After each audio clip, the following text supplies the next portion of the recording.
Salut à toi qui veux reprendre le contrôle de ta vie, ici c'est Zenrila et dans cette vidéo je voulais te parler de transgénérationnel et ou d'éducationnel. Et ça c'est un truc que j'explique souvent quand je fais mes formations de Faster EFT, mais je l'expliquerai aussi quand je vais donner les formations de TPE. J'explique souvent que nous, que moi quand je donne la formation, je parle du cadre dans lequel on fonctionne dans le Faster EFT. Et le cadre dans lequel on fonctionne, dans le cadre du Faster EFT, mais du TPE, mon explication sera la même. Ça va être une explication qui va convenir au plus grand nombre. Parce que dans tout ce que je vais expliquer, on va toujours trouver des exceptions. Hein, mais tu mets pas en place une règle par rapport aux exceptions. C'est vraiment par rapport au plus grand nombre. Et donc, oui, parce que ce que j'explique, on peut toujours te dire, oui, mais dans le fin fond de l'Indonésie, il y a quelqu'un qui est capable de, ou dans le fin fond d'une tribu amérindienne, il y a la possibilité. Ouais, mais dans notre fonctionnement à nous, dans nos pays européens, on a quand même 99,9% des personnes qui fonctionnent de la même manière, donc c'est bien d'avoir un cadre par rapport à ça. Et j'ai discuté en commentaire avec une des personnes qui me suit, et donc voilà, je t'avais dit que j'allais faire cette vidéo, donc je la fais, je te remercie de ton commentaire, sur ce que nous, on pense du transgénérationnel. Le transgénérationnel, je pense qu'à la fois, parfois il est mal compris, et à la fois, on n'est pas d'accord avec. Mais je vais m'expliquer. Nous, on va plutôt parler d'éducationnel. Souvent, on va parler de transgénérationnel quand voilà, mon grand-père va avoir un comportement, mon père ou ma mère va avoir un comportement, et du coup, moi, je vais l'avoir après. Ou elle a vécu un truc, voilà. Quand je parle des phobies, je dis souvent qu'il y a deux manières d'avoir des phobies. Et ça, c'est pour tous les problèmes. Hein. Donc, pour tous les problèmes, il y a deux manières de les avoir. Par un traumatisme, je prends l'exemple d'une phobie, la phobie de la souris, c'est celle que je fais tout le temps. C'est que je vais dans le bois, ici, par exemple, il y a des arbres et tout. Je vais, il y a une souris qui me tombe dans la chemise, elle me mord, elle me griffe. Moi, je commence à courir, j'arrache ma chemise, je perds ma dignité et je pars en courant. Et à partir de là, je commence à développer la phobie de la souris. Très bien. Traumatisme, événement avec beaucoup d'émotions qui génère un comportement, c'est la peur de la souris simple.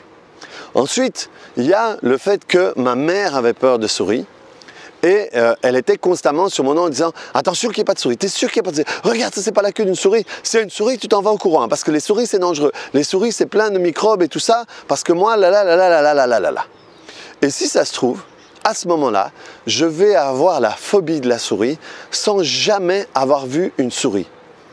Et ce n'est pas transgénérationnel, ce n'est pas un partage générationnel, c'est de l'éducationnel. C'est ma mère m'a appris à avoir à avoir peur de la même manière qu'elle m'a appris à dire merci, dire bonjour aux gens quand je les croise, ne pas mettre les coudes sur la table, je sais pas moi, ne pas frapper les gens, ne pas voler les trucs aux gens, je sais pas, tous les trucs que vos parents ont pu vous apprendre pour vous élever, hein, eh bien à ce moment-là vous parlez pas de transgénérationnel. Si, je sais pas moi, si mon père est un rigolo et que moi je suis un rigolo, vous ne parlez pas de transgénérationnel. Par contre, dans le négatif, on a tendance à dire « Ah, c'est transgénérationnel ». Eh bien là, moi je ne suis pas d'accord. Enfin nous, c'est pas moi, hein, dans le cadre des techniques que j'utilise, on n'est pas d'accord. C'est de l'éducationnel. Je pense que là, dans notre point de vue, c'est une mauvaise compréhension. Ce n'est pas transgénérationnel, c'est juste éducationnel. On m'a appris à. Et ensuite, après, voilà, nous, on n'est pas... si j'ai eu un arrière-grand-père que je n'ai pas connu, il y a une phase intermédiaire. Une phase intermédiaire, c'est j'ai ma mère qui me parle toujours de ma grand-mère qui est morte, que j'ai jamais connue, et elle me parle toujours de la manière dont elle a souffert de blablabla. Et constamment, et alors il y a des photos, il y a des machins et tout ça. Et là, moi, je peux aussi construire quelque chose en appartenance, en éducation par rapport à tout ça. De la même manière que je peux voir un film Et comme je vous ai dit, j'ai mon ami Vince de Énergie qui a appris à avoir peur de l'araignée en voyant un film. Eh bien, si on me parle tout le temps de quelqu'un, rappelez-vous, je vais me faire un film dans mon Netflix ou passer des musiques dans ma radio interne. Et donc là, je vais moi me faire une construction propre par rapport à tout ça. Ce n'est pas du transgénérationnel, c'est une construction que moi je me fais. Ensuite, la troisième truc qui serait du transgénérationnel, si ça se passait comme ça, c'est un arrière-grand-père que j'ai pas connu, de qui on m'a jamais parlé, et tout d'un coup, j'ai un comportement comme lui. De la même manière que je peux ressembler à mon grand-père alors que je l'ai jamais vu physiquement. Et là, on est vraiment au niveau des gènes. Hein. Là, on est au niveau des gènes, et tout d'un coup, j'ai la même, je sais pas moi, encadrure de cheveux que mon grand-père, j'ai les mêmes sourcils. Et là, par contre, au niveau du visage, on est vraiment dans les gènes. Ensuite, du coup, je vais avoir un comportement comme lui à ce moment-là.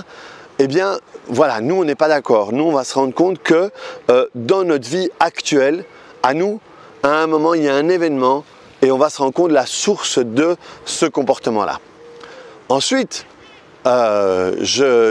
j'entends vos commentaires d'ici. Il y a des études qui démontrent qu'il y a des traumatismes chez des personnes qui vont s'inscrire dans les gènes et qui vont être passés dans le code génétique de descendants. Et je ne remets absolument pas en cause cette étude-là.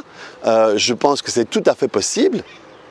Par contre, ce que je pense, c'est que ces gènes-là sont des gènes dormants. De la même manière qu'on peut avoir des maladies dormantes ou des problèmes physiques qui sont dormants. On peut avoir des vertèbres écrasées sans avoir aucune douleur, même s'en rendre compte. On peut avoir tout un tas de choses comme ça. Par contre, dans notre vie, on va avoir un événement qui non seulement va générer quelque chose, mais là, à ce moment-là, va aller réveiller ce gène dormant et qui va sortir.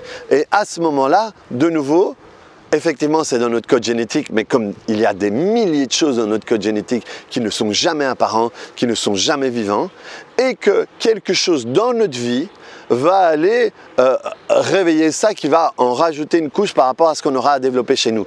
Mais ce sera un événement dans notre vie d'ici et maintenant qui va mettre en place tout ça. J'espère que je me fais comprendre. C'est notre cadre.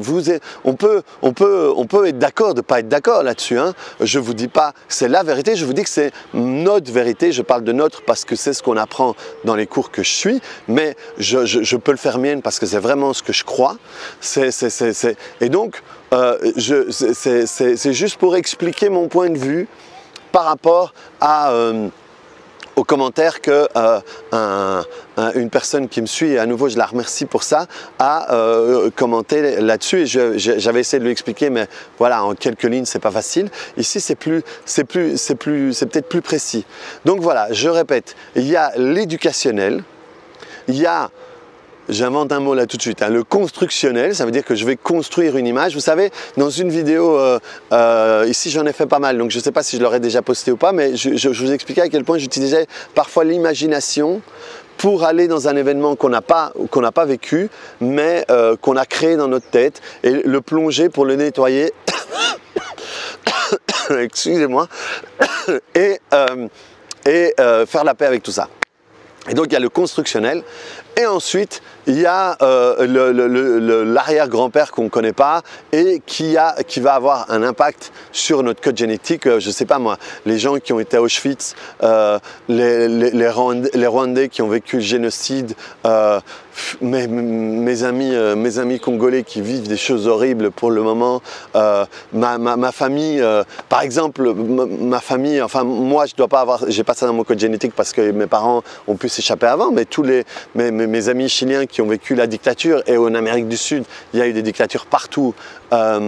Et donc il y a ça dans le code génétique émotionnel, hein, je ne sais pas si ça se dit, mais comme ça on est un peu plus clair de ce qu'on parle, mais c'est dormant.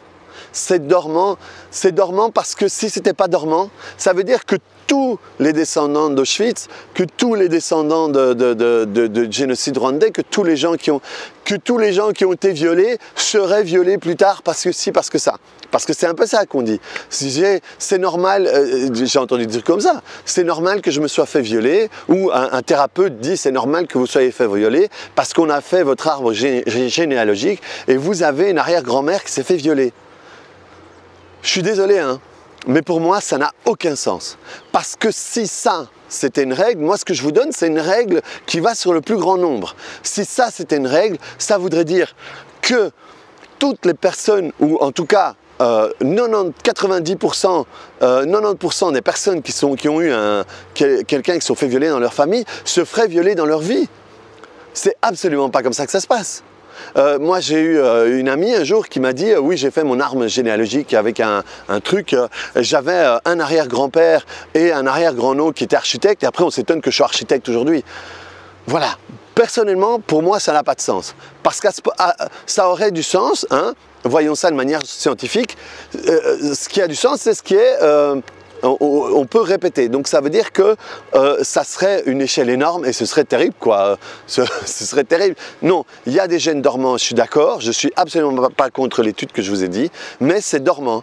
Et il faut quelque chose dans notre vie, à nous, aujourd'hui, qui puisse réveiller tout ça. Et à ce moment-là, effectivement, c'est comme si on avait un peu moins de chance parce qu'on va développer notre truc et ensuite on va réveiller un truc qui est dans notre code génétique et qui va peut-être amplifier ce qu'on a. Mais c'est dû à ce qui s'est passé dans notre vie, nous, qui a mis ça, tout ça, qui a généré tout ça. Et donc, en travaillant sur ce qui nous est arrivé à nous dans notre vie, on va balayer tout ça, même ce qu'il y avait dans notre code génétique. Et alors après, voilà, je sais pas, moi, ce serait intéressant de voir quelqu'un qui puisse nettoyer ça dans sa vie.